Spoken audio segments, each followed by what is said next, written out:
Perfect. So, hello, Justin. How the heck are you? I'm good, Michael. How are you? Yeah, great. So, What's going on? just trying to enjoy life. Looks like you are too. Where the heck are you?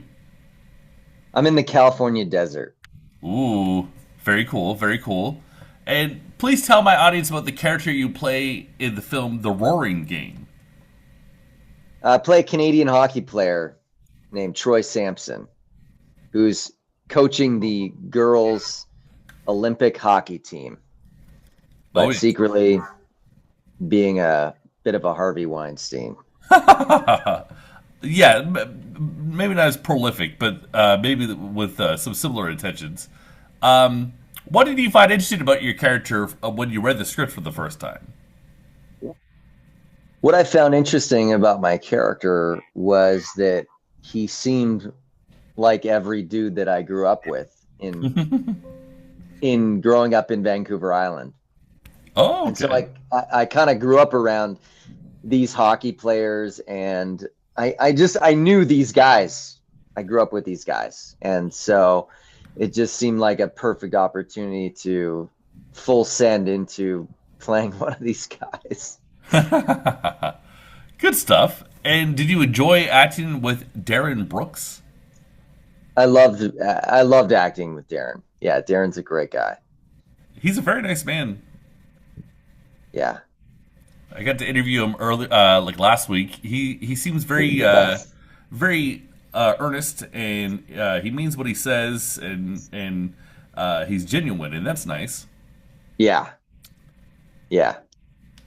Okay, and please talk about the director Tom DeNucci. Was he a good director in your opinion? What's he like? What are qualities he has that makes him solid? Tom's Tom's super chill. Like I think he did all of his work by writing a good script. And so on the day, he was just like, do whatever you want, man. Like, and the more I made him laugh, the more people made him laugh, the more that we were just like, oh, we're doing, but he was just like one of the least controlling directors that I've ever worked with. And he's cool. He's a buddy, and I think he's super talented. Oh, that's interesting. Do you think maybe some directors, no names mentioned, kind of try to overcompensate or show off a little bit by trying to impress the cast? I don't think it's showing off. I think that some people have a really in their head, they've seen the movie and they played the movie out. And so when they get on set, they want to direct you exactly how they've seen the movie, as opposed to Tom Tommy was in a state of, let's see where it grows, and let's see if maybe these people can bring something even better to the table. And that is what I define as a good director. Yeah, because they talk about what you want and what you can get done. Do you think that disconnect happens more with first time directors, or is that something that people could just do their entire career? Well, Tommy's also an actor, so he Hmm. knows the process of an actor. I think that directors that are afraid of actors, and they are first time, have more of a need to control it because they don't fully believe in the organism of the story growing in a productive way. So Tommy just, I do find that directors that have some acting experience, like, they can look at an actor and they're like, I know what you're doing, and just keep going in that direction, and then it gets better. It benefits everyone who's telling that story. Would you ever direct yourself? Yeah, absolutely. Yeah. Yeah. Have you done that yet?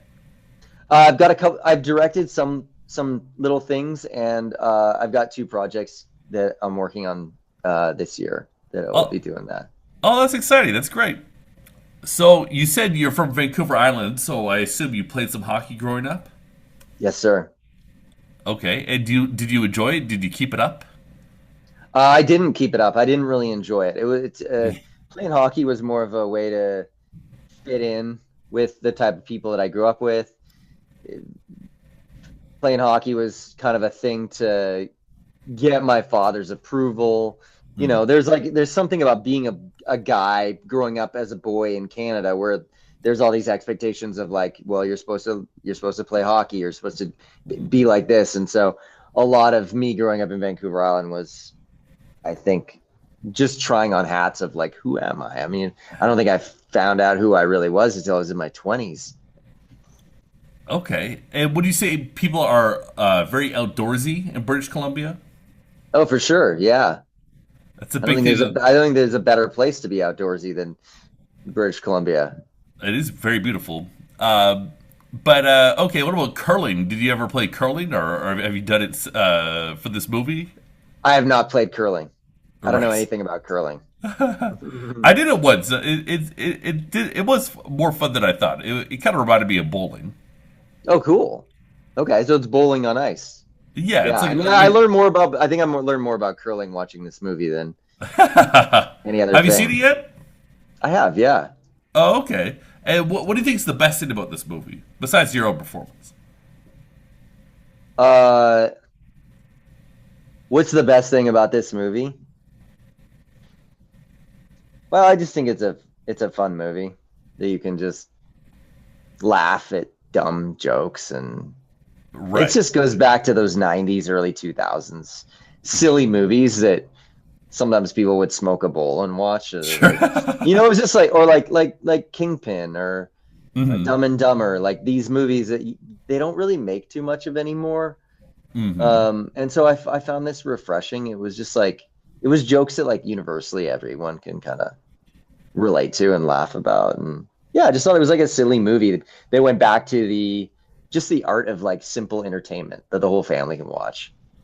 Yeah, I enjoyed it. I watched it on a Sunday morning, and sort of eased into the day. Had a smile on my face at the end. You don't need anything else. Oh, I mean, Yeah, it's nice to do other things, of course, but I was completely satisfied. great. Yeah. What a perfect thing to do on a Sunday. Right? You just kind of ease it into your day, and you see some people like the story is growing up, manifested in you got to win the game. Yeah, Oh it's yeah. all about winning the game. I don't know. I think it's like a wider metaphor, but also not meant to be taken too seriously. And I liked how Darren's character pretends to be a hitman, and that's like a seductive thing. But then there's no follow up questions from his girlfriend. Right, Yeah, right. Yeah, that's just a neat thing that you do, yeah. and you have a Boba Fett joke about it. Oh yes, yes, yes. Troy's a big Star Wars fan. Oh, okay, there you go. You played Goku once. Yes, I played Goku once. Yes, Once was enough. you had your fix. Yeah. What was that experience? What's the Dragon Ball Z set like? The Dragon Ball Z set was in Mexico, so it was super unsafe and super sketchy and ran by some wild mariachis. It was really fun. It was like Yeah, one of the funner memories that I had making movies down in Mexico. Um, and I got to work with Emmy, and I got to work with Chai Fat and Jamie Chung, and it was we got to learn a bunch of really fun things. Did it turn out like true to the original manga? No. Would I be hired again as that guy? No, not in this day and age. But like, I think everyone did their best. I don't know if they chose the right people to make it. Hmm. You know, it was a strictly Fox Studios decision to aim the movie at new fans, wanting to bring new fans to the franchise. It was never a loyal piece to the old fans. And to look at the positive aspect of what that movie did for the franchise is it was such a bomb, and Akira Toriyama was so ashamed of the movie Did he got back in out of retirement and started writing the manga again and created some of the best Dragon Ball Z cartoons ever because he didn't want to leave his franchise on that movie note. That's so funny. So that was the positive thing that came out of it. I love it. I love it. And do you have a favorite character in Dragon Ball Z besides Goku? Because I feel like Goku's too easy of a pick. Um, you know, I got to be honest with you, man. Like I watched as much Dragon Ball Z as I could before I went and did that movie. Hmm. But like I was never a fan of Dragon Ball Z. Okay, okay. Like I became a fan and I did my research and I watched thousands of hours of it. Wow. But you know, I was never a huge comic book guy. I was a backcountry snowboarder, like a wilderness guy, and I still am. Like I was never really a comic book guy. I was a guy that fell into acting because I liked expression and I liked the concept of play. And I just got thrown into these roles. And it's very silly what we do as actors. Um, Is but it though? Maybe I it feels like in the process it is, but what isn't it just nice that people can kind of kick back and enjoy themselves through you to an extent? I guess so. Maybe I don't give as much credit to filmmaking and movies as I should, you know? I think maybe Um, it makes sense. Like given your position, you're like, wow, I'm just like playing dress up, but people enjoy it. So I don't know what's wrong with that. Life's I pretty don't think tough. anything Levity's I nice. I don't think anything's wrong with it. I think I just forget that at the end of the day, you know, especially with me growing up, like were my best friends. Like Mm. for me, at the end of the day, I wanted to get home from school, which was not the most positive experience, and sit down and like watch a movie or watch my favorite TV show. And I think that's what people still want to do. They're stressed out from their 9 to 5, and they go home and they just want to be entertained. And I think sometimes like the movies that they're making are they're too heady Mm. or they're very dark. And it's like at the end of the day, people kind of want to watch and just laugh and sit back and be entertained. And I think that's what the Roaring Game basically is just a silly movie to laugh and enjoy with your family. I agree. I agree. And I know Blue Mountain State is very serious for some people. I had a friend who really loved that show, and What show is that? Blue Mountain State. Or what the heck? What the heck's the show that Darren was in? Am I making things up? Oh, I don't know. Okay, I haven't looked up Darren's IMDb. I think Is that's that the is that the show show he's that he was known in? for. Oh, sick. Oh, I'll have to Okay, check it out. it's similar in tone. It's kind of frat boy, but Oh, you know, cool. some people love it. It's not. I never sought it out, but anyways, it is fun.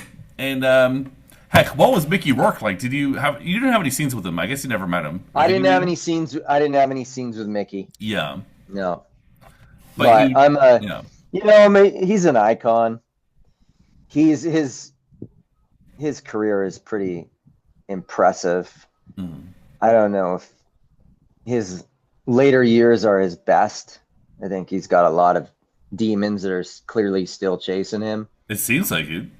but it's I love that guy's body of work.